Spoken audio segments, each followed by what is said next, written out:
July ತಿಂಗಳಲ್ಲಿ ವೃಷಭ ರಾಶಿಯವರಿಗೆ ಬಂಪರ್ ಲಾಭ ಏನೋ ಸಿಗ್ತಾ ಇದೆ. ಆದರೆ ಈ ಒಂದು ವಿಚಾರದಲ್ಲಿ ಮಾತ್ರ ನೀವು ಮೋಸ ಹೋಗಬಾರ್ದು. ನಿಂತು ಹೋಗಿದ್ದಂಥ ಕೆಲಸಗಳೆಲ್ಲನೂ ಇನ್ನು ಮುಂದೆ ರಾಕೆಟ್ ವೇಗದಲ್ಲಿ ಚಲಾವಣೆ ಆಗುತ್ತೆ, ನೋಡ್ತಾ ಇರಿ. ಜುಲೈ ತಿಂಗಳಲ್ಲಿ ವೃಷಭ ರಾಶಿಯವರಿಗೆ ಆರೋಗ್ಯದ ಕಾಟನ ಅಥವಾ ಆಸ್ತಿ ಲಾಭ ಏನಾದರೂ ಬರ್ತಾ ಇದೆಯಾ?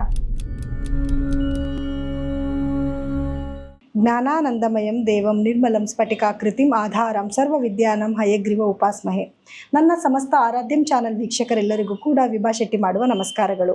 ಮಾಸ ಭವಿಷ್ಯ ಕಾರ್ಯಕ್ರಮಕ್ಕೆ ತಮಗೆಲ್ಲರಿಗೂ ಸ್ವಾಗತ. ಈ ತಿಂಗಳು ಅಂದರೆ ಜುಲೈ ತಿಂಗಳಲ್ಲಿ ಗ್ರಹಗಳ ಸ್ಥಾನಮಾನದ ಆಧಾರದ ಮೇಲೆ ಏನೆಲ್ಲ ದ್ವಾದಶ ರಾಶಿಗಳ ಮೇಲೆ ಬದಲಾವಣೆಗಳಾಗ್ತಿದೆ ಅನ್ನೋದನ್ನ ನೋಡೋಣ ಬನ್ನಿ. ಇನ್ನು ಗ್ರಹಗಳ ಸ್ಥಾನಮಾನ ಹೇಗಿದೆ, ಯಾವುದಾದ್ರೂ ಗ್ರಹಗಳ ಬದಲಾವಣೆ ಆಗ್ತಿದೆ ಈ ತಿಂಗಳಲ್ಲಿ ಅಂತ ನೋಡೋದಾದ್ರೆ ನೋಡಿ, ಮೊದಲನೇದಾಗಿ ಶುಕ್ರ ಗ್ರಹ ಕರ್ಕಾಟಕ ರಾಶಿಯಿಂದ ಸಿಂಹ ರಾಶಿಗೆ ತನ್ನ ಪ್ರವೇಶನ ಬೆಳೆಸ್ತಾ ಇದೆ ಇದೇ ತಿಂಗಳ 5ನೇ ತಾರೀಕು. ಹಾಗೆ ಬುಧ ಗ್ರಹ ಮಿಥುನ ರಾಶಿಯಿಂದ ಕರ್ಕಾಟಕ ರಾಶಿಗೆ 2ನೇ ತಾರೀಕು ತನ್ನ ಪತನ ಬದಲಾಯಿಸಿ ತದನಂತರ ಮತ್ತೆ ಹಿಮ್ಮುಖ ಸಂಚಾರವಾಗಿ 7ನೇ ತಾರೀಕು ಮತ್ತೆ ಮಿಥುನ ರಾಶಿಗೆ ತೆರಳ್ತಾನೆ.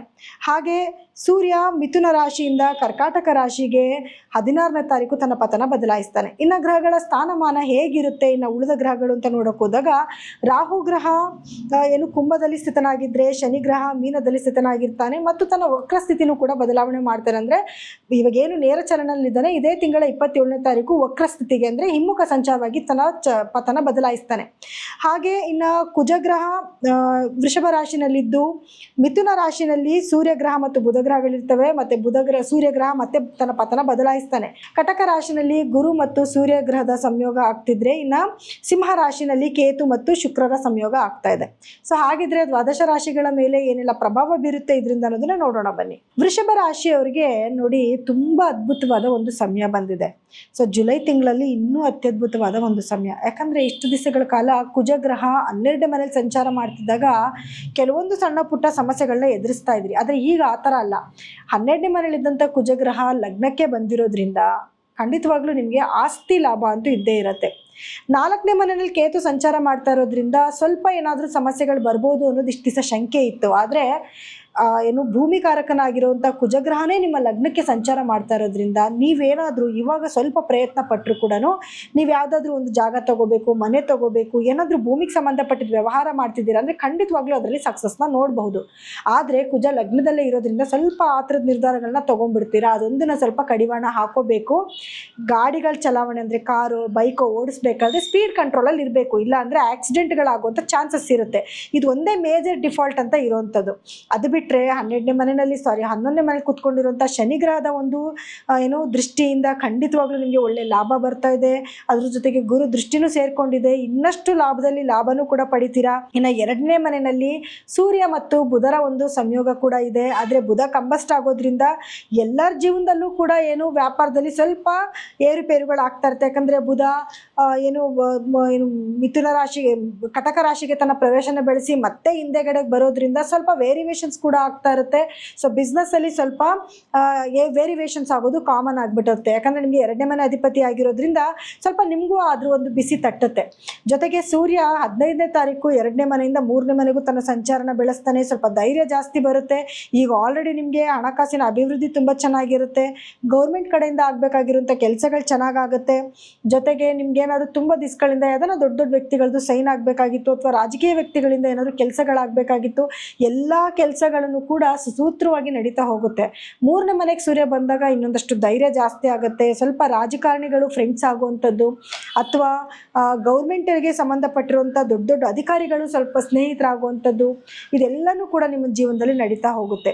ಇನ್ನು ನಿಮಗೆ ಗುರುವಿನ ಸಂಚಾರನೂ ಕೂಡ ಏನು ಅದೇ 3ನೇ ಮನೆಯಲ್ಲಿದ್ದು ಗುರು ಕಂಬಸ್ಟ್ ಆಗೋದ್ರಿಂದ ವಿದ್ಯಾರ್ಥಿಗಳಿಗೆ ಎಜುಕೇಷನಲ್ಲಿ ಸ್ವಲ್ಪ ಹಿನ್ನಡೆ ಆಗುವಂಥದ್ದು ಮತ್ತು ಮದುವೆ ಕಾರ್ಯಗಳಿಗೂ ಕೂಡ ಇದು ಒಂದು ಪ್ರಶಸ್ತವಾದ ಸಮಯ ಆಗಿರೋದಿಲ್ಲ. ಈ ಸಮಯದಲ್ಲಿ ಯಾವುದೇ ರೀತಿಯಾದ ಕೆಲಸಗಳನ್ನ ಮಾಡದೇ ಇರೋದೇ ಒಳ್ಳೆಯದು. ಇನ್ನು ನಿಮಗೆ ನೋಡಿ 4ನೇ ಮನೆಯಲ್ಲಿ ಕೇತು ಜೊತೆಗೆ ಶುಕ್ರನ ಸಂಯೋಗ ಕೂಡ ಆಗುತ್ತೆ. ನಿಮ್ಮ ರಾಶಾಧಿಪತಿ ಆಗಿರುವಂತಹ ಶುಕ್ರ ಗ್ರಹನೇ 5ನೇ ಮನೆ 4ನೇ ಮನೆಗೆ ಹೋಗೋದು ತುಂಬ ಉತ್ತಮನೇ. ಆದರೆ ಕೇತು ಜೊತೆ ಸಂಯೋಗ ಆಗ್ತಾ ಇರೋದ್ರಿಂದ ಸ್ವಲ್ಪ ಹೆಣ್ಮಕ್ಳಿಗೆ ಏನಾದರೂ ಗುಪ್ತಾಂಗಗಳಲ್ಲಿ ಸಮಸ್ಯೆ ಬರುವಂಥದ್ದು ಅಥವಾ ಯುಟ್ರಸ್ ಪ್ರಾಬ್ಲಮ್ ಬರುವಂಥ ಚಾನ್ಸಸ್ ಇರುತ್ತೆ.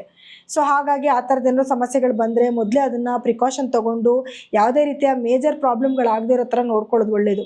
ಇನ್ನು ನಿಮಗೆ ರಾಹು ಸಂಚಾರ ಅಂತ ನೋಡೋಕೆ ಹೋದಾಗ ನಿಮಗೆ ಒಳ್ಳೆ ಫಾರಿನ್ ಟ್ರಿಪ್ಸ್ ಮಾಡಬೇಕು ಅಂತ ಅಂದ್ಕೊಂಡಿರೋರಿಗೆ, ಅಥವಾ ಏನಾದರೂ ಹೊರ ದೇಶದಲ್ಲಿ ಕೆಲಸಗಳನ್ನ ಮಾಡ್ತಿರೋರಿಗೆ, ಅಥವಾ ನಮ್ಮ ದೇಶದಲ್ಲೇ ಇದ್ದು ಹೊರ ದೇಶದ ಕಂಪನಿಗಳಿಗೆ ಕೆಲಸ ಮಾಡ್ತಿರೋರಿಗೂ ಕೂಡ ಅತ್ಯುನ್ನತ ಲಾಭನ ತೊಗೊಂಬಂದು ಕೊಡುವಂಥ ಒಂದು ಸಮಯ ಆಗಿರುತ್ತೆ. ವೃಷಭ ರಾಶಿಯವರಿಗೆ ಎಲ್ಲ ರೀತಿಯಿಂದಲೂ ಶುಭವಾದ ಸಮಯ. ಈಗ ಗಂಡ ಹೆಂಡತಿ ಮಧ್ಯದಲ್ಲೂ ಕೂಡ ಸಣ್ಣ ಪುಟ್ಟ ಭಿನ್ನಾಭಿಪ್ರಾಯಗಳು ಮೊದಲೇ ನಿಂತು ಅದು ಕ್ರಮೇಣವಾಗಿ ಕಮ್ಮಿ ಆಗ್ತಾ ಒಬ್ಬರ ಮೇಲೊಬ್ಬರಿಗೆ ಗೌರವ ಪ್ರೀತಿ ಜಾಸ್ತಿ ಆಗುತ್ತೆ. ಯಾಕಂದರೆ ಗುರು ದೃಷ್ಟಿ ಕೂಡ ನಿಮ್ಮ 7ನೇ ಮನೆ ಮೇಲೆ ಬೀಳ್ತಾ ಇದೆ ಅಲ್ವಾ. ಸೊ ಹಾಗಾಗಿ ಗುರುಬಲ ಹೋಯ್ತು ಅಂದ್ಕೊಳ್ಳೋ ಬದಲಾಗಿ ಗುರುಬಲ ಖಂಡಿತವಾಗ್ಲೂ ಹೋದ್ರೂ ಕೂಡ ನಿಮ್ಗೆ ಅದರಿಂದ ಗುರುವಿನ ಒಂದು ದೃಷ್ಟಿ 7ನೇ ಮನೆ ಮೇಲೆ ಬೀಳ್ತಾ ಇರೋದ್ರೆ ಒಳ್ಳೆ ಲಾಭನೇ ಖಂಡಿತವಾಗ್ಲೂ ನೀವು ನೋಡ್ತಾ ಇದ್ದೀರಾ. ಸೊ ಇದು ಒಂದು ಖುಷಿಯಾದ ವಿಷಯನೇ ಆಗಿರುತ್ತೆ. ಇನ್ನು ನಿಮಗೆ ವಿದ್ಯಾರ್ಥಿಗಳು ಅಂತ ನೋಡಕ್ ಬಂದಾಗ ಎಜುಕೇಶನ್ ಅಲ್ಲಿ ಎಷ್ಟೇ ಮುಂದಿದ್ರು ಕೂಡ ಸಣ್ಣ ಪುಟ್ಟ ಸಮಸ್ಯೆಗಳು ಬರ್ತಾನೆ ಇರುತ್ತೆ. ಸೊ ಹಾಗಾಗಿ ಕೇರ್ಫುಲ್ ಆಗಿರಿ, ಒಂದು ಸ್ವಲ್ಪ ಜಾಸ್ತಿ ಪ್ರಯತ್ನ ಪಟ್ಟು ಓದಿ ಒಳ್ಳೆ ಮಾರ್ಕ್ಸ್ನ ಖಂಡಿತವಾಗ್ಲೂ ತಗೋಬಹುದು. ಓವರಾಲ್ ಆಗಿ ನೋಡೋಕೆ ಹೋದರೆ ವೃಷಭ ರಾಶಿಯವರಿಗೆ ಸಮಯ ತುಂಬ ಚೆನ್ನಾಗಿದೆ. ಏನು ಕೆಲಸ ಮಾಡಿದ್ರೂ ಕೂಡ ನಿಮಗೆ ಕೈಗಂಟತ್ತೆ, ಯಾವುದೇ ರೀತಿಯ ಯೋಚನೆ ಮಾಡೋಂಗೆ ಇಲ್ಲ.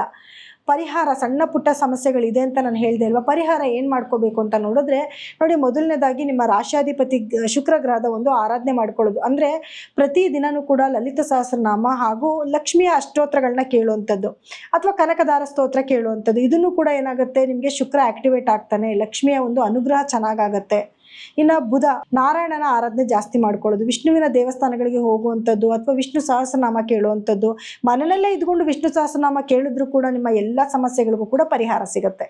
ಇನ್ನು ಜುಲೈ ತಿಂಗಳ ಒಂದು ಮಾಸ ಭವಿಷ್ಯ ಕಾರ್ಯಕ್ರಮನ ಮುಗಿಸೋಂಥ ಸಮಯ ಇದಾಗಿದೆ. ಆದರೆ ನೀವೇನಾದರೂ ನಿಮ್ಮ ಜಾತಕಗಳನ್ನ ಪರಿಶೀಲನೆ ಮಾಡಿಸ್ಕೋಬೇಕು ಅಂತಂದರೆ ಖಂಡಿತವಾಗ್ಲೂ ಕೆಳಗಡೆ ಸ್ಕ್ರೋಲ್ ಆಗ್ತಿರೋಂಥ ನಮ್ಮ ನಂಬರ್ಗೆ ಕರೆ ಮಾಡಿ ನಿಮ್ಮ ಅಪಾಯಿಂಟ್ಮೆಂಟ್ನ ಫಿಕ್ಸ್ ಮಾಡ್ಕೋಬಹುದು. ಯಾಕೆ ಪರಿಶೀಲನೆ ಮಾಡಿಸ್ಕೋಬೇಕು ಅಂತಂದರೆ ನೋಡಿ, ನಿಮ್ಮ ದಶಾಭುಕ್ತಿ ಬೇರೆ ಆಗಿರುತ್ತೆ, ನಿಮ್ಮ ಒಂದು ಏನು ಹಾರೋಸ್ಕೋಪಲ್ಲಿ ಗ್ರಹಗಳ ಸ್ಥಾನಮಾನ ಬೇರೆ ಆಗಿರುತ್ತೆ. ಅದರಿಂದ ಫಲಗಳಲ್ಲಿ ವ್ಯತ್ಯಾಸನೂ ಆಗಬಹುದು. ಕೆಲವರಿಗೆ ತುಂಬ ಒಳ್ಳೆಯದಾಗೋದು, ಕೆಟ್ಟದಾಗೋದು, ವೇರಿಯೇಷನ್ಸ್ ಕೂಡ ಆಗ್ತಾ ಇರುತ್ತೆ. ಸೊ ನಿಮ್ಮ ದಶಾಭುಕ್ತಿಗೆ ತಕ್ಕಾಗಿ ನೀವು ಪರಿಹಾರಗಳನ್ನ ಮಾಡಿಕೊಂಡ್ರೆ ಖಂಡಿತವಾಗ್ಲೂ ಜೀವನದಲ್ಲಿ ಒಳಿತನ್ನ ನೋಡ್ಕೋಬಹುದು. ಸೊ ಹಾಗಾಗಿ ಎಲ್ಲರಿಗೂ ಕೂಡ ನನ್ನ ಧನ್ಯವಾದಗಳು.